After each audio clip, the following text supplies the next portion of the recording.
Hello and welcome to a very special Pocket Watch episode on the Snyder Cut of the Justice League. We have all consumed this immense piece of pop culture extravaganza, and I assume we are all overflowing with opinions. For those of you who don't know what we're talking about, Zack Snyder, of course, the director of the 2017 much maligned Justice League film, which he had to leave during post-production because of some pretty unfortunate and terrible family circumstances. The director duties were taken over by Joss Whedon, who finished the film. And according to reports, Christopher Nolan was a producer on the film. When he went to the first test screening of the Whedon cut, he finished watching the film, walked out and called Zack Snyder and said, "You must never watch this movie." And so that is how much it apparently deviated from the Snyder vision. For years, people have been talking about the elusive Snyder cut, which was actually just like, I assume, a massive assemble cut that didn't even really properly exist because none of the effects were done. And we thought we would never get it until COVID hit. And then they were like, well, we got to launch something with this streaming service that we've bought into with HBO Max. So they greenlit the Snyder cut, $70 million and some reshoots later. And here we are. It's a 4-hour film that actually in America is 4 hours and 2 minutes. But in Australia, we get it in a tight 3 hours and 52 minutes because it's at 25 frames, Pete? Is that why it's shorter here? I have no idea. It should be the same duration. There's the same amount, just a different amount of frames in a second. It's still the same amount of seconds. It's very strange, but we get a 3 hour and 52 length version on binge. It is a blessing. Binged it over the weekend, and Steph and Pete and I all binged it together. I want to start off by just getting some impressions about how you felt about the original theatrical cut of the Justice League. And Gus, how do you feel about the Snyder cut in 2021? Well, I can happily say, I don't know why I'd say it happily. I hated the theatrical cut, the Whedon cut. It's one of the worst films I've ever seen. It's just such a mess because at its core, it's a messy film. And then the reshoots were messy. Mm-hmm. I'm not like they stood out like a sore thumb, like all the extra green screen elements, all the forced in humor. It just felt like an absolute train wreck of a film. I think I might have watched it on a streaming service, kind of out of the corner of my eye, like I lost interest. So I watched it out of the corner of my eye, and it was one of the worst movies I've ever seen. It didn't make sense. It was one of the films. It couldn't keep me engaged. I didn't like it. I hated it, but I loved what a train wreck it was because I always loved the behind the scenes kind of stuff like this. So for a Snyder cut to come out is fascinating to me. It's fascinating to all of us, but I didn't think I'd be as drawn into the drama around it. And the closer it came to being released, the more I realized I was actually like, the anticipation was really palpable. And off the top, I would say I had a good-ish time watching this. And I liked a lot of what was there. But ultimately, and we'll cover this later, it just could never really be, it's been tainted by the fact that everyone, I'm pretty sure, had seen the original. So it was never going to reach the lofty highs of the original Snyder vision. But I came away liking a lot more than I expected and having just like, it sits in a nicer place. I was going to say my heart, but more in my stomach now. It's like, it just, like, I can talk about that film and not feel unwell. So do you think that if you had not seen the theatrical cut, that you would be even higher on this? Yeah, without definitely. that baggage? Oh, yeah. There's a film in there I really wanted to like and could have liked more had it not been, as I said, tainted by the original. But that's just a future we'll never have. So, yeah, this is where I sit with it now. I liked a lot of it. I'm surprised how much I liked of it. Well, judging by the physical reactions that the three of us had to you saying that, we were surprised by that piece of information as well. Peter, I'm actually pretty sure you're lying, and that'll come out over the next hour we're talking. But I like to shit on things. I love to be critical, and there's so much to be critical about this film, the Snyder Cut, and there's so much to hate. But like, I walked away thinking like this was far more entertaining than when we first heard that they were going to attempt to even make this. I was like, wow, this is going to be absolutely an abomination. And I was like, oh, it all holds together surprisingly well. And I can picture frames from it now that is what Snyder does very well, which stay in my head, which I'm like, I liked those images. I like this vision. Stupid story, silly characters, all that we'll get into, I'm sure. But yeah, that's where I sit as a holistic view. Very surprising. Peter Burns, the counterpoint, please. Yeah, absolutely. I've never really been invested in DC, so if there are DC fans watching this, take it with a grain of salt. I liked Nolan's Batman. I've not liked anything that Snyder has done with the universe. His style of filmmaking never really gels with me. And I saw, when I watched the Justice League, I put it off forever. I heard it was bad and I wasn't interested in the first place. I ended up watching it on a plane and thought that was the perfect place to watch a film that, was it Clash of Titans or something that Sam Worthington was in as well? It's like, it's just a trash CG fest, and it burned a couple of hours on a plane for me. So I'll thank it for that. The ultimate insult to a film is being watched on a plane. So yeah, I think you did the right thing. So that's where I first was exposed to Justice League. I thought at the time of watching it that it was not a good film, but I also thought it wasn't much worse than anything else I'd seen in the Snyder world of DC films. Like, you put it next to Batman versus Superman. I think the things that I didn't like about it were the same things I didn't like about Justice League. So I did think twice that they would ever bring that film up again as like there's a better version of this. I was shocked when I heard that they had greenlit the Snyder film. It feels like we've crossed a precipice into a dark territory of people on Twitter getting what they want, and people on Twitter don't deserve what they want. And this 4-hour film was indulgent and awful for the same reasons that most of Zack Snyder's work doesn't work for me, in that they are style over substance, a style that I don't like, and I don't think they've got a good cast or good chemistry between cast that pulls me through that in any way. So, yeah, I probably liked this film less than the theatrical cut because it was twice as long. Yeah. It was just more shit film. Completely fair. Stephanie, more shit film for you? Same amount of shit film? So I'm just going to preface this by saying that, like, superheroes in general, not really my bag. Like, I would say of all of nerd and pop culture, like, I've never really been super invested in superheroes and the world of superheroes. However, I think what Marvel has done a really good job of is winning over the non-superhero fans through a series of films that really endear us to each one of those characters, so that when the time came to form an Avengers, we were kind of so familiar with these characters and their backstories and how they relate to each other and all of the little idiosyncrasies and one-liners and jokes and stuff that we were really rooting for them, and we really loved that ensemble together. And even though I never thought I was a superhero person, I found myself invested in the Marvel universe and the fates of all of these different characters. I feel like DC was playing a lot of catch-up once they saw the sort of success of the MCU and never really gave us a chance to invest in those characters in the same way. I, like everyone, really loved the Nolan Dark Knight trilogy. I thought that was really cool and sophisticated and a really adult way to present superheroes. But I didn't feel like I cared enough about any of these characters to be invested in a Justice League. For me, Batman versus Superman and the Justice League kind of all blur into one movie. I keep talking about things and I'm like, in Justice League, when this happened, they were like, I'm pretty sure that was Batman versus Superman. And I'm like, was it?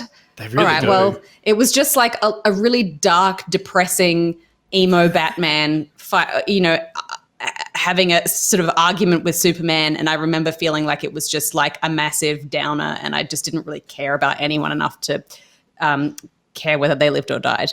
So at the end of which is the most damning thing you could say. I don't care if you die. I'm not interested in you as a person. Yeah, coupled with the fact that Justice League was obviously a completely remade film from somebody else's vision, and and I remember coming at the end of it, and I was like it was a terrible film. It didn't really make sense to me. It was boring. And there was just something wrong with Henry Cavill's face. and when someone told me, I think it might have been Will, told me that they'd had to CGI out his mustache, I was like, what the fuck, man? Like, that is the biggest joke of all. So for that, I kind of walked away from that experience being like, I hate to compare everything to Marvel, but I can't help but do that when they've gone about, endearing themselves to the broader public in such in a much better way. And also Marvel DC set themselves up for that, right? Like they set themselves up with going, we're launching this universe. We're doing the Justice League, which is the DC version of Avengers. Like we are very clearly trying to do this. Yeah, totally. I try to think about a world where Marvel didn't exist and we'd never seen a single Marvel movie. And if it was just DC stuff and then we saw the Justice League, and I was trying to think then if I would like it more. And I think I would maybe think it was a bit cooler than I do, but I don't think I would enjoy it as a film. Mm-hmm. So for me, the Snyder Cut, made more sense as a story, I think. It had a better overall narrative, but 4 fucking hours. For me to watch 4 hours of something that I really didn't enjoy to begin with, no. I think, and the slow-mo, oh my God. Well, I'm going to leave it there. Well, I mean, yeah, it's 4 more hours of something you didn't like. I agree entirely. But it's for me, the experience of watching 4 hours was watching 4 hours I will never watch it again. Don't get me wrong. It was to watch what had changed, what had been fixed, what hadn't been fixed. I watched it through that lens, which I'm sure so many people did as well. But it's I would have been happy if it was 2.5 hours. That's a long film, 2.5 hours. But I would have sat through it understanding that this was his, opus, and that he wanted to add in all of the stuff that he felt the film deserved to tell that story. But it did not need to be 4 hours. And there was so much stuff in there that I was like, why are we watching this? And why are we watching it play out so slowly? Nick, where were you at before the Snyder Cut and following it? Well, I'm like you guys. I didn't enjoy Justice League. I love Batman. I like Superman, and I never really got too far into DC as comic books. But I adored Batman. Batman is my favorite superhero. And so very disappointed with the way that Zack Snyder had taken all the characters. When Justice League came out, I was just like, I just don't care. None of it. I don't give a shit about anything that's going on. It felt to me like it was a film that had actually skipped or not seen any of the Marvel films or the Nolan films over the last 10 years. It felt like it had jumped straight from Batman and Robin, taken out the campness, but we're still making that kind of superhero movie where it's actually all about just how cool everything looks. Everything just needs to look cool and be really superhero-y. Everything needs to be just about the powers of the thing and not about the character behind the power, behind the suit. So, and then there's some choices that Snyder made just in terms of where he took these characters, which I fundamentally don't agree with. I don't agree with the direction that he took Superman. I don't agree with the direction he took Batman. And so no matter how good your movie is, I don't like what you did with those characters. So then hearing about the Snyder Cut knew I would watch it, knew I had to do it morally for whatever reason and would not enjoy it. And I had been hearing so many good things about it over the past week and going, oh, people are loving this thing. I had people telling me it is, quote, a work of art and the greatest superhero film of all time. And I was like, I don't know how this is possible, but everyone is saying it's amazing. So not that I'm getting my expectations up, but I'm not as sure, I guess, of my reaction. And then when I watched it with you guys, I finished 4 hours of it and I went, what the fuck was in that was new? there are scenes that I can point to where I go, yes, that wasn't in the original. But to me, the ethos behind it didn't change. Things were extended for sure, but but it felt like they were just fleshed out and padded, as opposed to like, we've given you more context for this thing. We've given you more character development. And there is stuff in there. There's heaps more cyborg stuff as well, which everyone was like, the cyborg stuff is the thing that's great. Didn't give a shit about any of that cyborg stuff. Like all the stuff that was apparently supposed to add context, to me, actually felt like it removed a lot of the, like, not mystery, but like there was a lot of implied knowledge when I was watching Justice League of like, oh, I know how you got from A to B here. I don't need to see the 10 steps of this arrow being taken out of a box and a bow and shot and all. I'm like, I get it. I get you shoot this arrow and it's going to light that thing. I don't need 45 seconds of that. And like Steph said, it all happens very slowly. Someone actually linked us to an article on IGN today talking about the slow motion. It is a 4-hour film. 10% of the film is slow motion shots, which comes to a whopping total of 24 minutes and 7 seconds of slow motion footage. So it's like a quarter of a real film in slow motion. And I feel like I felt every single one of those seconds. It was just, so I actually think it's arguably a worse film than Justice League because it made me suffer through more of it. And at the end, I still came out the back going, what was any of that for? Like, you just extended all my suffering and the suffering of your characters, because Zack Snyder actually believes that every superhero needs to suffer and be miserable, and that is the defining trait behind people with power, I suppose.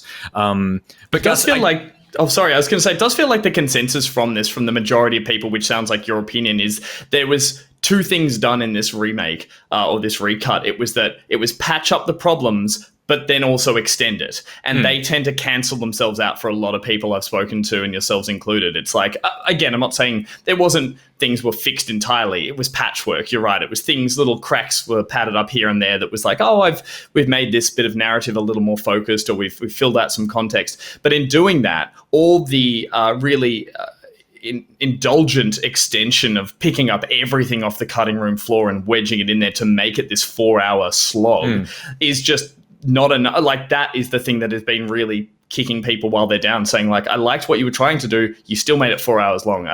I find it just such a weird 1 step forward, 2 step backwards for the actual cut.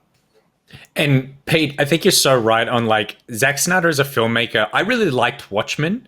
I haven't seen Watchmen in years, and I wonder if I'll like Watchmen now.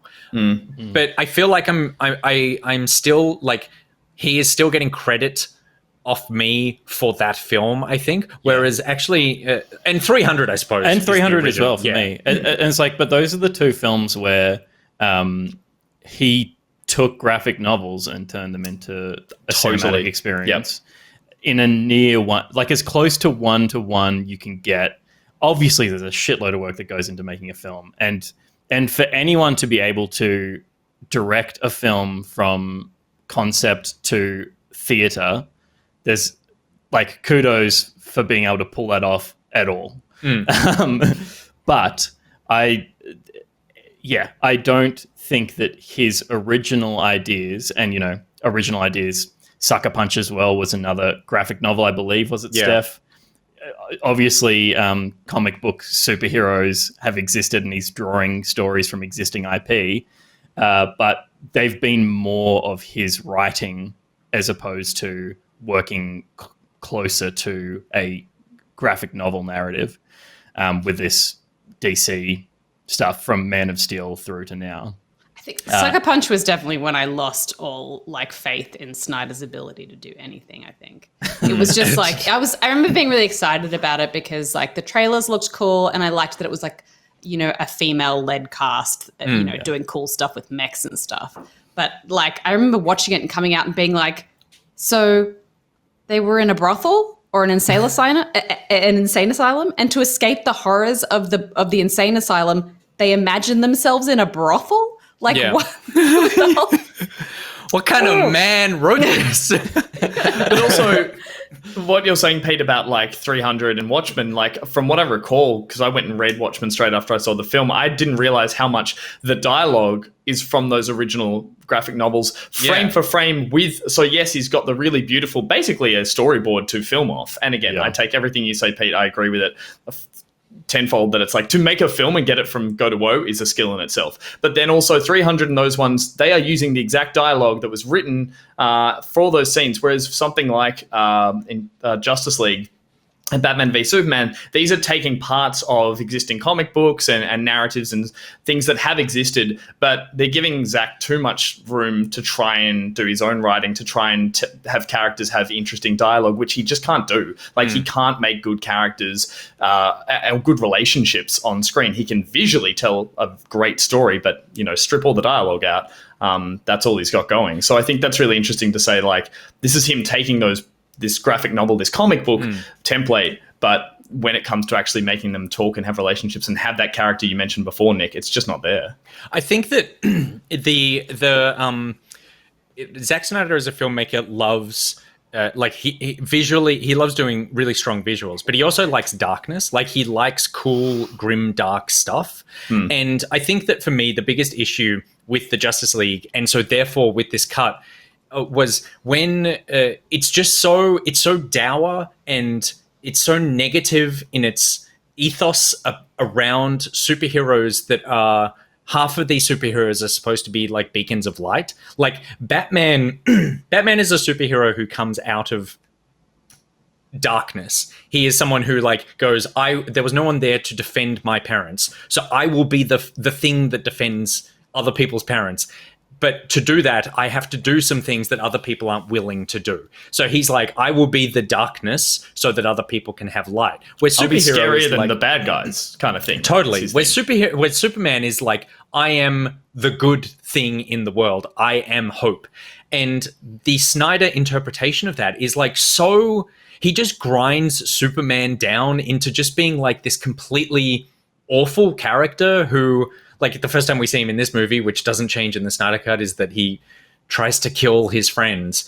But all the ideas around there is that this is a world without hope, and the controlling ideas behind these superheroes who are supposed to inspire you, it's like they are all beaten down so much. And so as a world, I just can't get on board with that. And I was hoping that with the Snyder Cut, there would be more explanation as to why this is the worldview of these characters and some individual context around all of them, because I felt like there was no individual motivation behind everybody. Like, everyone just had the same motivation, which is put together the mother boxes. And only Cyborg, I guess, is someone who's going on like a journey of introspective discovery. But in this extended version, I still wasn't interested in what that was. The Whedon cut had put in a lot of lightness and color, both in terms of humor and also just visually. And then Snyder came in and was like, no, that's not what we're doing, sucks all that out. And while it didn't match with the film in 2017, that sort of like half of it's jokey and half of it's awful, like grim and dark. Here, it just felt oppressive for a much longer period of time. And I think it's much easier to make something that feels dour and dark and helpless than it is to make something that feels inspirational, I suppose. So to me, in terms of how they land with an audience, yes, you mean that fear. It's easier to make people feel oppressed and to come out of a film going, God, there was so much danger and stuff going on there, than it is to give someone like a moral uplift in a film about people trying to end the world or something. Yeah, without it feeling cheesy or weak. Yeah, exactly. Yeah. I feel like what Marvel does so well, though, is they create a balance in that, like, they give us all of this threat and danger, but then they give us all these wonderful small human moments between characters that, like, remind us this is what we're worth, like, what we're fighting for. And, like, these people, even though they're trying to save the world, they're actually just really human, and they have human feelings and moments and quips with each other. And like, while I understand the idea is to make something that is tonally different so that it sets itself apart from the MCU, it's like they haven't achieved it when you walk out of it just feeling like the whole thing was just a massive drag, which is how I felt after Batman versus Superman and Justice League, which are one big film in my mind. Like, I think like Joss Whedon made a mess of the theatrical cut, I think. But like, one thing that he does well is kind of injecting little moments of humor. And while all of like the Flash's silliness was mostly still in the Snyder cut, like I feel like he's just such a blissful moment of levity to have his voice in that movie. They cut out like so many other little jokes and things. Like I remember like Batman has a moment with Aquaman where he's like asks him if he can talk to fish and stuff like that. I think even the Flash doesn't know what brunch is or something. Like, there were all these little jokes and stuff that I remember having that like weren't like side-splitting moments, but they were kind of little like blips of light that kind of lift you out of the darkness, that make you feel like good about what's happening here between these people. And when you remove all of that, save a few of like one-liners from the Flash, it just makes you feel like, I just feel like it removes that investment for you, because it really just does feel like grandstanding and like set pieces, and there's nothing about it that feels human or real. The problem with like what Snyder, how he sees superheroes from the beginning is, and this plays into how the DC characters are. It's like they say this in the film, they're like gods. He treats them like they're these sort of ancient gods that need to be respected and demanded. Whereas like, I think of superhero, and the reason I think of Marvel is I think of these flawed human characters who, you know, in a sort of just through a happenstance gain some amazing powers, don't know how to deal with the powers, finally learn that responsibility, blah, blah, blah, blah, blah. And it's like, that just makes them lovable, real characters that I care about, that I have empathy about for. Whereas Snyder just worships them so, he's got such a hard on for these characters standing in these like, you know, heroic poses very vertically, without any of that groundwork that you're right, like Steph, it's like, and Whedon's attempt to just even put them in there. While I'm okay with a lot of the dark grimness, like, those moments help. They did stand out like sore thumbs once he laid them over the canvas of Snyder's groundwork. Like, they just stood out terribly. Apart from, I would say, when the one scene I was really sad to see missing, because if anyone didn't realize, like, Snyder cut out everything that Whedon added. Like, he said he was like, I will not use a single frame that he which I thought was like an interesting way to do. Like, I admired that made it a really different film, or at least going into it, I wasn't questioning here or there. I'm like, which bit was from which. But the scene where Aquaman gets really gushy and kind of gets really emotional and realizes he's leaning on Wonder Woman's lasso of truth. It was a really good scene that did the perfect. That was a perfect example of going, oh, these characters are human and there's something funny happening here. And for that to be missing, I was like, oh, there's nothing here for Aquaman. There's nothing here. You're right. All of them just turned into these stoic, you know, expositional spouting statues that I just did not care about. But even like you say, he does like think of them like gods, but like even Greek gods were like pernicious and like flawed and had personality and were mischievous and had all of these facets to them as characters throughout the lessons they learned from the things they did to each other. Whereas like, I feel like these are like cardboard cutouts on screen. Like, they're just so flat. And there's definitely, I mean, that is a difference between DC and Marvel. Like, DC heroes generally are more like, we came from the past, and Marvel is much more like, I'm a schoolboy who got bit. And so some of that is on Iron Man? the source material, but I definitely agree. Gus, I'm interested because one of the big problems with the 2017 Whedon theatrical cut was that people felt the story didn't make sense, jumped around too much, there wasn't any narrative through line and stuff. And I remember reading, I actually dug it up, a review from one of my favorite film critics, Richard Lawson. He was writing for Vanity Fair, and he said, Justice League is such a misguided mess, often feels entirely unguided, that you want to intervene, softly saying, stop. You don't have to do this. Please stop.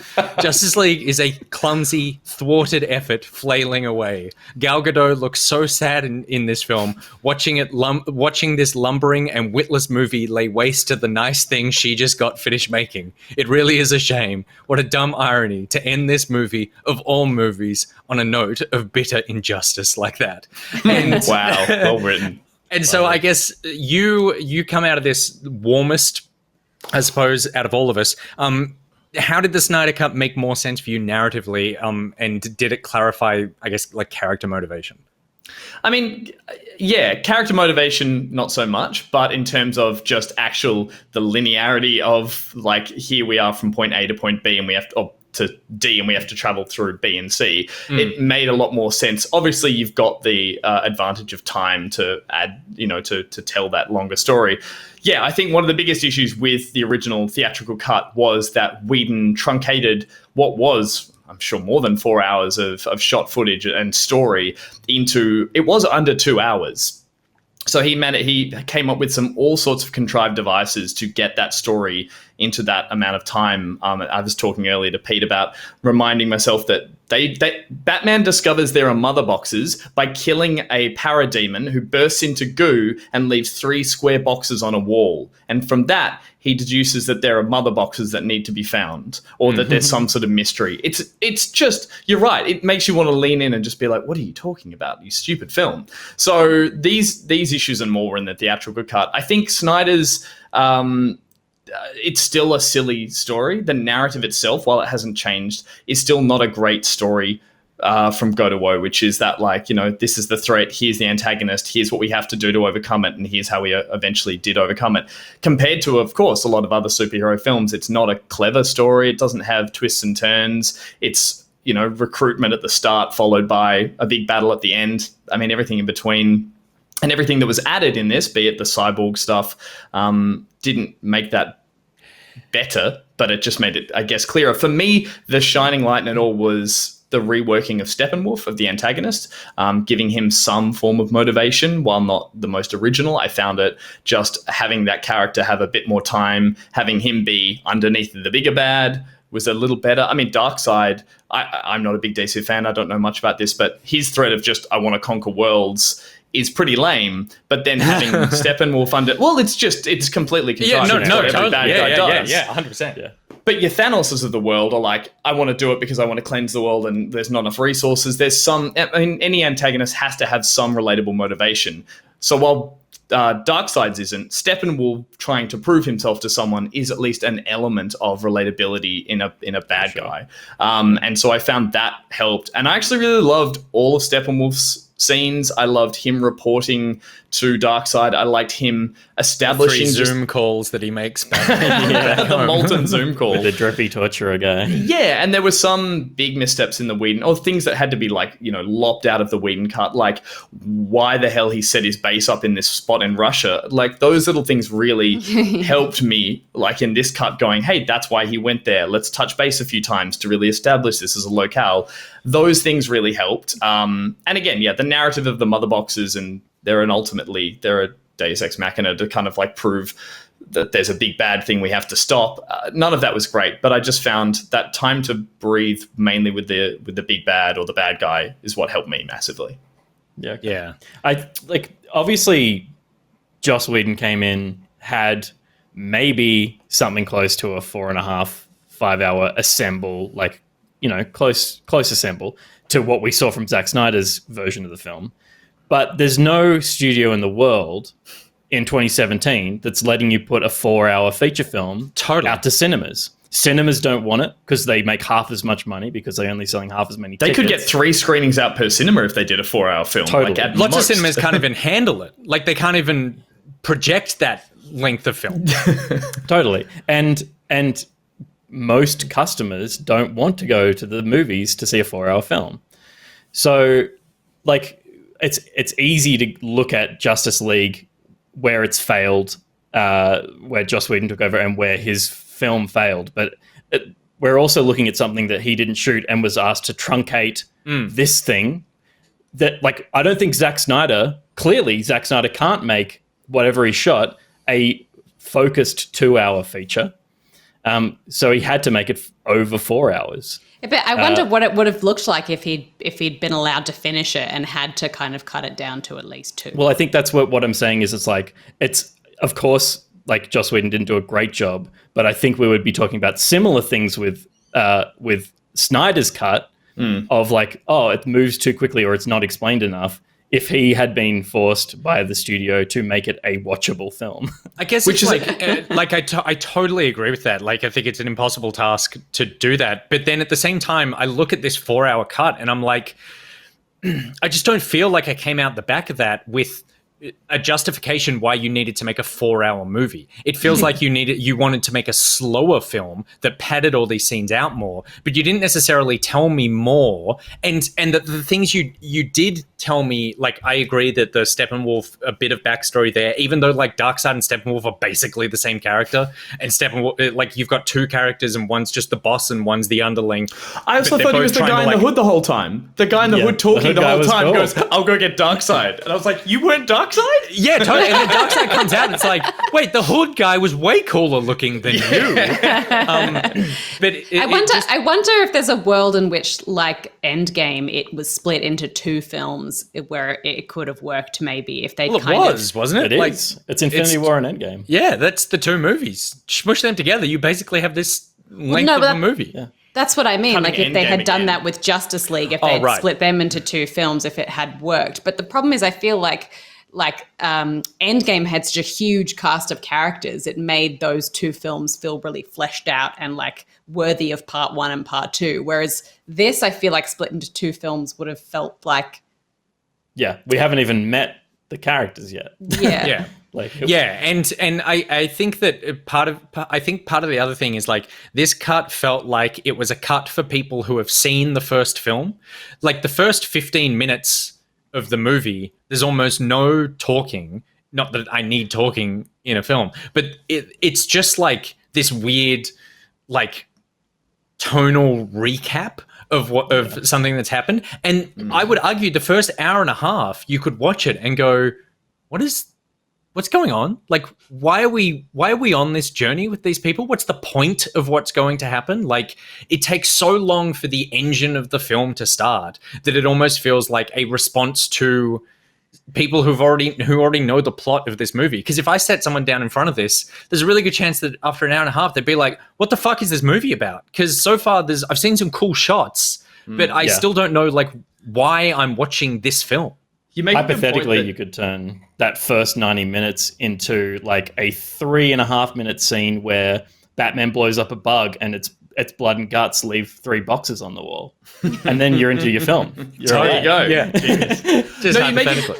You make a good point, Nick. That like, now that I think about it, this film was made entirely for people who'd seen the original. I don't think for a second Snyder was thinking, I need to try and reach more people who haven't seen the original. Like, it was never marketed as like, if you've never seen it, this is the best way. It was entirely, you've seen the original, you didn't like it, let's watch this one. And for better or worse, Zack Snyder's found himself in this just, you could not have picked this 5-10 years ago. We'd be in the circumstance where there is a streaming service, where there's fan outrage, and like that there are no producers, as Steph mentioned, almost jumping in and going, let's carve this up. Like, he's found himself like carte blanche, able to make this just super indulgent film. And like, sure, for him, that's great. But, you know, for the viewer, it's just doesn't come out with a good product. But it was never meant to be a good film for you to learn about these characters and walk away as a holistic experience. It came as part of all of these little elements that were coming in from every angle. And the thing I wanted to say is that, like,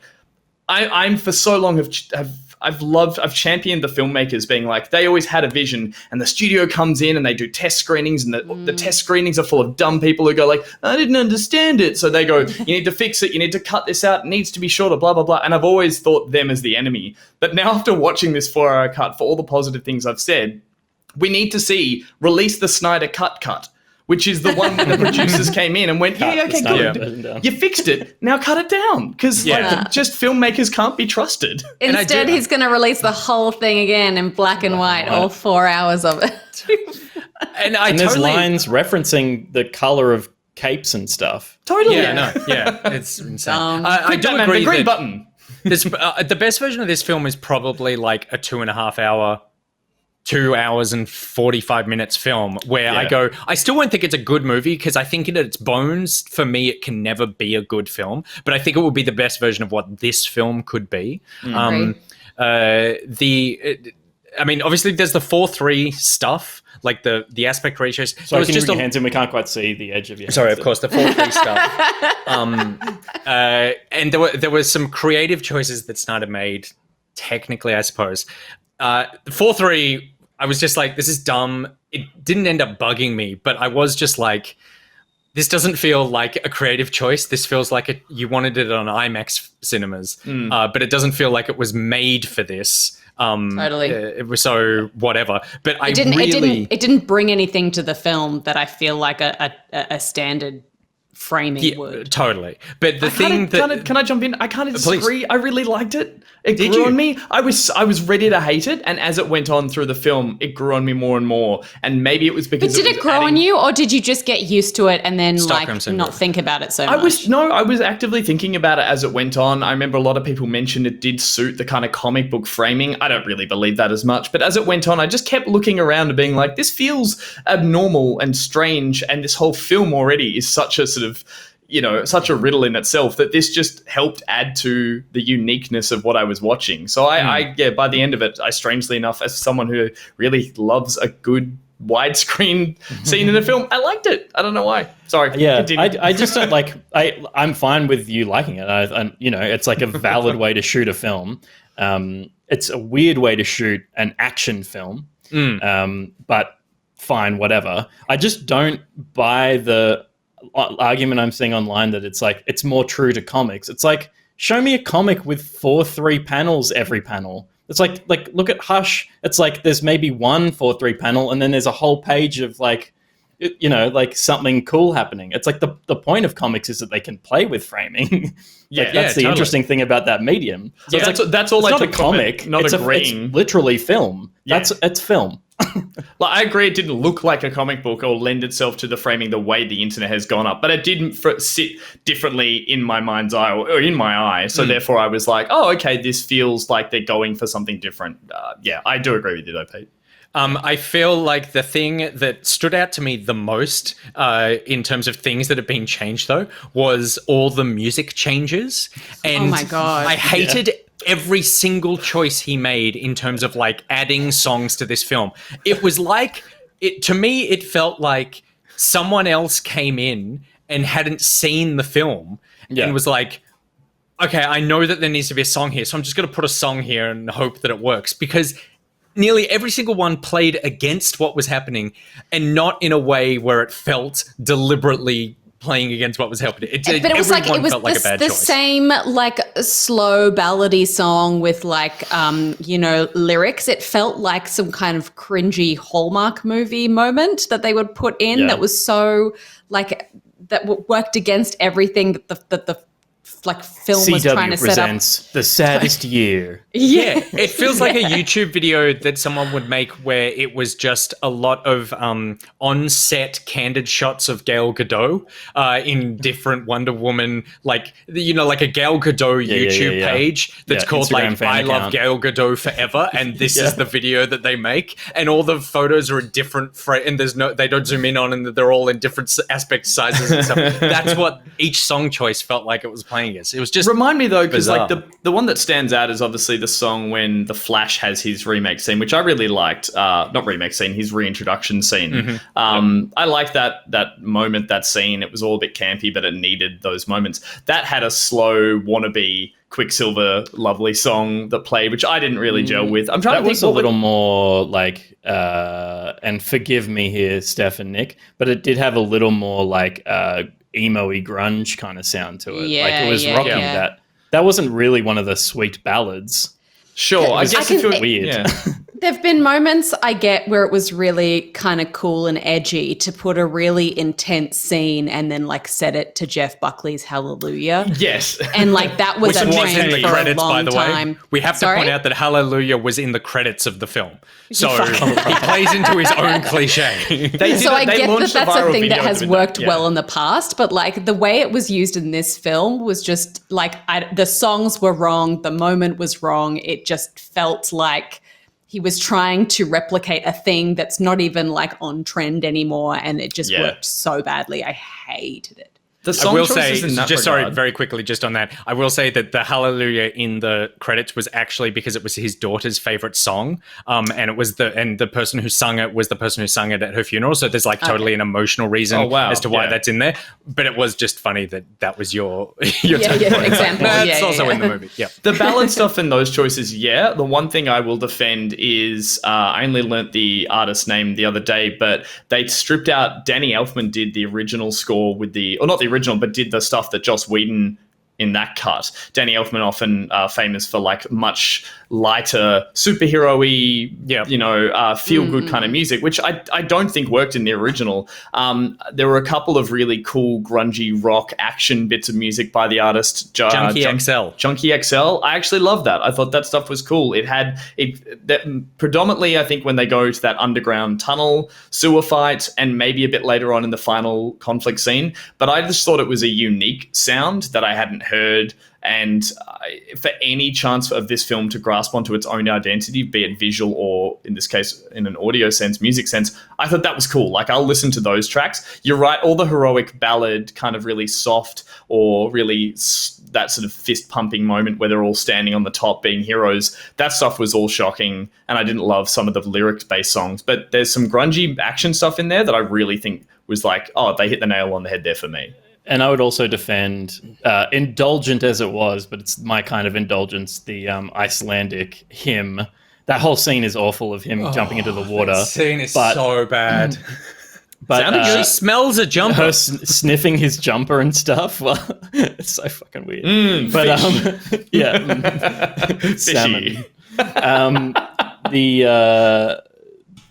Anything. You like the song? I mean, it's cheap to call it diegetic because it's literally on camera and it's not servicing the scene. It's a music video, but at least it was contextually like building up like this mythos around Aquaman as like this icon that these people, these Icelandic people in this instance, were like, this is a god. For me, that was like in terms of the god building that he does, that was too long. But an effective way of putting that in with some context. Yeah. I will say the Junkie XL thing, the interesting thing about that is he actually scored the original film entirely or nearly entirely. And then Joss Whedon came in and ditched him and brought in Danny Elfman. And then Snyder brought him back. So it's like he lost his job and then got his job back and rescored the film, which is just, I'm sure that's never happened before. Again, these are a lot of firsts of just like, what age it's are a we lot of living in firsts, when this is how this thing got made. Yeah. I guess it's a lot of lasts. Hopefully. And hopefully it's the last time we see Jared Leto's Joker, because I think out of everything in this film, that the scene with the nightmare, like dream that Batman has, which has been teased throughout the Snyder DC Batman films. I think to me, that's what character-wise, what I really don't like is this idea that like Lois Lane dies, Superman becomes evil, like Batman, Snyder's vision for what happens in the future is Batman needs to sacrifice himself in order to like help Barry Allen reverse time and blah, blah, blah.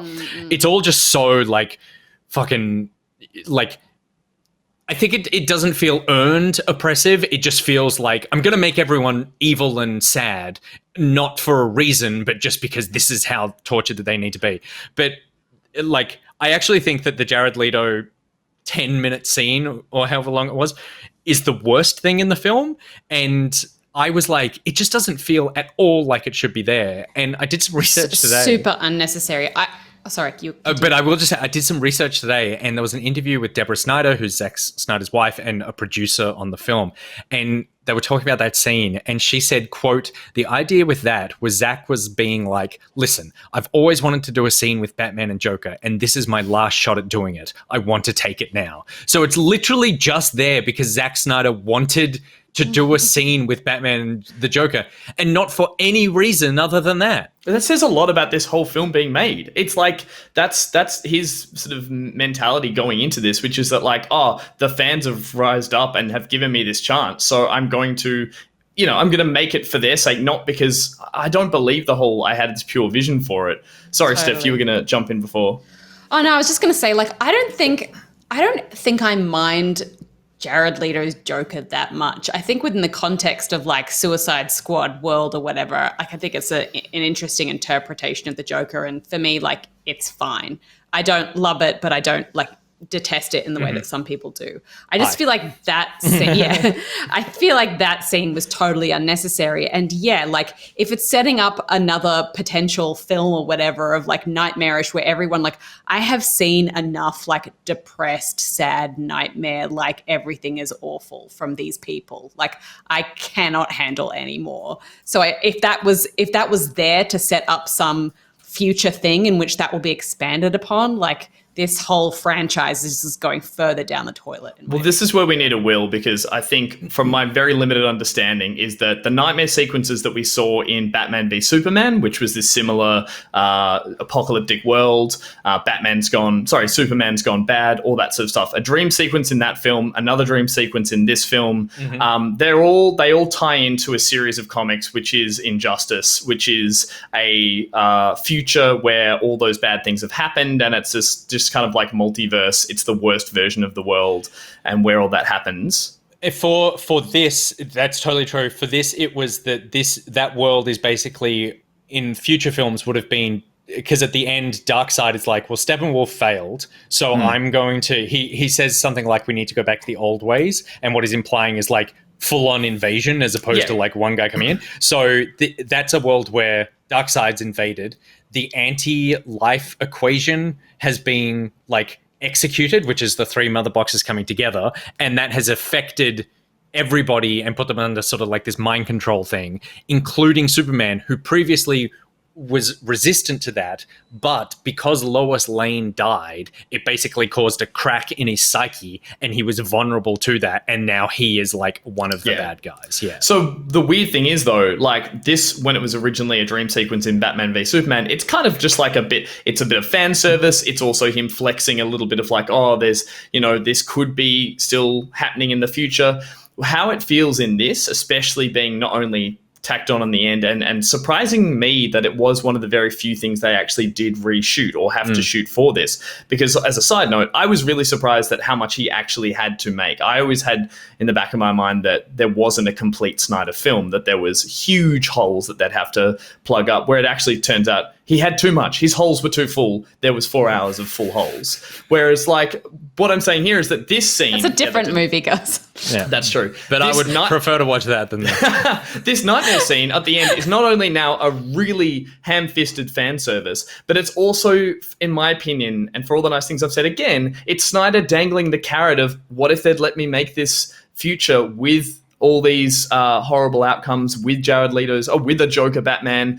He's doing it because he jumped on that opportunity, like you said, Nick, but it also feels for me like now it's hashtag release the Injustice Snyder film, and everything's gone the way it has to let him make this film. Why could we not see a future where that happens? I don't want to see that film. I don't think you guys want to see this film, but to me, that's what it felt like. It was a last little kind of, shout to the audience saying, do you want me to make this one? I think it is. It's totally a rallying call. Warner Brothers have said this is the end of the Snyderverse, but they also said they never released the Snyder Cut. And so it is like, if there's enough momentum, maybe that's something. If this does enough, if it makes enough money, then like, why the fuck wouldn't There's no reason they wouldn't. Totally. Yeah. And like, look, if people have responded to this, so positively in the way that so many people have, then maybe they deserve their nightmare movie and they can have it and love it. And it's quite literally a nightmare movie. Yeah, it is funny that it's called Nightmare. I mean, I feel like we're kind of in the minority of people who are like, or at least like in public perception, like we're at least 3 out of 4 of us At least are I'm in really the majority down on over this here. film. Yeah, so I'd like to see it patched up, but yeah, you're right. I don't want to see that other film. I especially don't want to see it after the really shocking performance by Jared Leto, who I'm with you, Steph. I didn't mind him in Suicide Squad. It was a fun take, but here it was bad. Here it felt forced in the way that they'd reshot it. We were talking about like the close angles, the forced depth perception, the light and the lens, the bad back and forth dialogue. Like nothing about it was like, oh, this would be an exciting story to see fleshed out. No. I have to say though, when we were watching that film, I think that was the moment we were all of us like the most engrossed in the film. Like the rest of it, we were kind of talking through, and we were kind of like, offering feedback on everything that we were seeing. But when that scene happened, like a pin could drop, like you could, and you would have heard it. It was like, I think it was arresting. I just think it was like, it was the wrong place and time to have that there. But I don't know. I don't necessarily think his performance was bad. I thought it was like a really I hated it. So it was it was arresting because I couldn't believe what was going on. I think that was the same for me. I was not mad, but I was like, by that point the film is over. Let me go. Yeah. But also, it like in my head, and probably wrongly, I was like, did we not just go through the motions of saving Superman from exactly this? Exactly. Yeah. And therefore this future doesn't exist? And yes, it exists because Lois Lane dies somewhere in the future or whatever. But that's just the same beat played again. It's exactly the same beat. Totally. And we saw him recover from this syndrome. The whole threat of that scene was that he could become the Superman that creates that future, that creates that future for Batman and the world. And Batman versus Superman, they were fighting because Batman thought Superman had become too powerful. Yeah, it was just that thing where he thought he needs to be put in check, and if he's good, he'll bring the bad ones. It was a bit of that film didn't do well because that was a pretty loose rationale for him to want to clamp down on Superman. He was literally about to stab him with a spear of kryptonite. But Martha. But yeah, you're totally right, Pete. It's like this is like the same film, but with less buildings. That's what it was. It was a wasteland instead of a city, and the Joker was there. And the reason it would have been arresting, I imagine, is because it was a huge question mark. It was a very short little scene that goes, how did they get here? How did they all team up like that? Why is the Joker there? Where are they off to? Why has Batman got a gun? That stuff, if you just leave it really short and give no context, is arresting to watch because you go, I want to know more. But you don't actually, because if you give Zack Snyder the chance to tell you any more story, he'll sit you down for at least 4 fucking hours. Because they set that up, I think, for the first time in Batman versus Superman. Batman has that vision. The Flash kind of comes to him through time and stuff. But that was really intriguing to me. And there are very few things I liked about Batman versus Superman. But that worked for me because it was like, look at this horrible future that is being set up. And even to the point where Batman's carrying a gun here. Yeah. Batman doesn't use guns. Of course, Batman uses guns then for the rest of the fucking movie and ruins the character of Batman. But it was like, that is the major thread that Justice League needed to resolve, right? That's what they established as the threat. Whoever's bringing it doesn't matter. But the idea that Superman was going to turn bad was always more threatening than fucking Steppenwolf, who they could beat up with their fists anyway. Who, as long as Superman is there, he can stop him. Yeah. Superman is unstoppable as an enemy, is the major threat of DC, right? So they set that up, they play out that beat, they save him, and then they can save the world. And then they see a vision of him bad again. It's like, no, you've finished that. No. The circle was complete. The problem is Batman. Batman he has unresolved issues, which is the whole character of Batman. But he's just like, I think basically he has an inferiority complex around Superman, and he just can't let it go. He cannot let it go. And then the fact that this was tacked on, I believe, was it the post-credit scene? So it was after original, the second. Man. No, it was before the Martian. No. The Martian one's the last one. Martian Manhunter. Before that. Oh, yeah, that's right. But it was after the original post-credit scene, stuff, which was Lex Luthor, which I believe was unchanged. But at least that one, they dangled the carrot of going, oh, here's Deathstroke, who's that character who looks a lot like Deadshot, and also like anyway, whoever that also like character Deadpool. is, looks like Deadpool, all that stuff. And he turns up, and Lex is like, "We need to make our own little squad of people to fight Batman." He's like, "Yeah, I'm on board." And then directly after that, the new added scene has him teamed up with Batman. Yeah. Which is just like, I get that they're saying, "Wow, look at it, the goodies are baddies, the baddies are the goodies." Everyone just has to, but to put them next to each other was just such a kind of like, Yeah, it's totally like, just ditch the undercuts- Lex Luthor one. Why Exactly. is that there? That doesn't need to be there. This is what you're trying to set up. Anyway, I feel like hopefully we never have to talk about this film again. Except for me saying to my son, "No, you can't watch Justice League." Even when watch he's it with version double of it. speed. Any version. Yeah. But we are keen to hear what you guys think of it as well. So let us know in the comments what you thought of it, because I know that when we were doing our watch along, which was the best way to enjoy this, I feel like I had so much fun with Steph and Pete watching this film. It made it bearable. Yeah, and it also made me feel like I was part of something like that made it easier, seeing that everyone in chat was watching it with us, and we could all kind of bear the weight of this film together. And but I saw a lot of people like enjoying it at the same time, and we're keen to hear what you liked and why you liked it. So let us know in the comments, and we'll be back with another Pocket Watch when there's something either good enough or awful enough for us to talk about. Hopefully a bit shorter than this one.